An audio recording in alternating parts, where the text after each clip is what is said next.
So we are back here. We are joined right now with Jamar Bey and Christian Nolan, President and Vice President of the South Hilltop Men's Group. Give it up for these gentlemen. These gentlemen create opportunity primarily through workforce employment, development, and social support. So what exactly does that mean to you, Coach? First, you want to answer that? In the inner city, we grew up in a neighborhood called Bell Silver, and growing up, there wasn't a lot of opportunity for young men coming up. And men like to use their hands.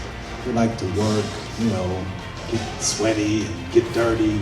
And so we saw a lack of opportunity for men, especially men who had a little bit of dirt under their fingernails, if you know what I mean.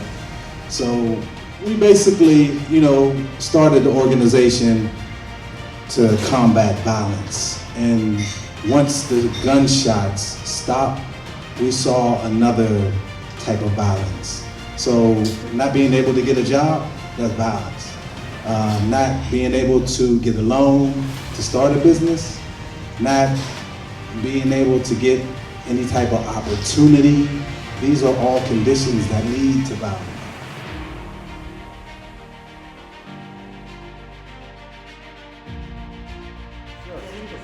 How you feel about the process thus far? I feel very confident. I feel that the group has learned a lot so far during the week. We had a tested day. A lot of us passed with flying colors, but a lot of people need some work, so that's why we got an extra day to do what we got to do. It's looking good for the future for the South Hilltop Men's Group. How you feel It's best this course so far. I feel real good about it. I think we're learning a lot, getting a lot out of it. So, what are you looking for most after getting your certification? Working.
When someone's employed, every single aspect of their life is improved.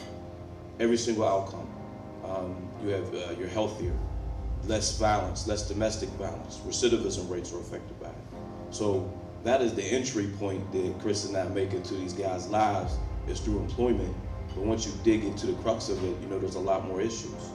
When we first started pre-COVID, we had 19 guys, and all of them had homes. They got jobs, they got bank accounts, they're making more money, right? But through this social dynamic, this social breakdown, 7 of them are homeless now. But I will say this, The economy in Pittsburgh is good right now if you have an entry point. Now, historically, the unions have not been friends of the African American, particularly here in Pittsburgh. You know, I know there are some good folks in the unions, but unions just have not worked for us. There have been exclusionary, systematic practices that have been in place for a long, long time. My family was in the union for years and years and years. My uncles had gotten real hard workers in the Boilermakers and in the laborers. And at one point, you know, my dad was bringing down his brothers, then he brought down his cousins, then he started bringing down his buddies, you know, and one of the Italian guys that was high up pulled him to the side and said, Nate, you know, this is our thing. You know, you blacks, you know, you should go create your own thing. You know, you're okay, your brothers are all right, but this is our thing, you know. And my dad would tell us that story. And it kind of, you know, let us know that you know, as we got older, as we evolved, it was important to be self-determined. You know, ain't nobody gonna take care of us, man. What else? So, you know, what we wanted to do is help men become men again. We wanted the man to be able to provide for their families, to be able to provide for their children, to make men heroes again.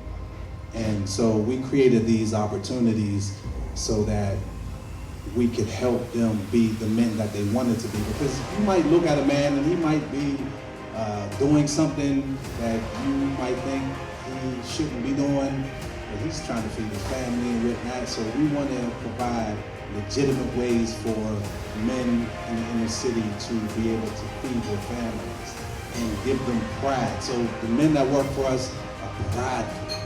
You know, they go home with their paychecks and they feel a sense of pride, like, yes. You know, and that's what we want to do. We want to create that model all over the city, all over the country if we can. So it's starting here in Pittsburgh, but you never know. We might be in another city in a couple of years.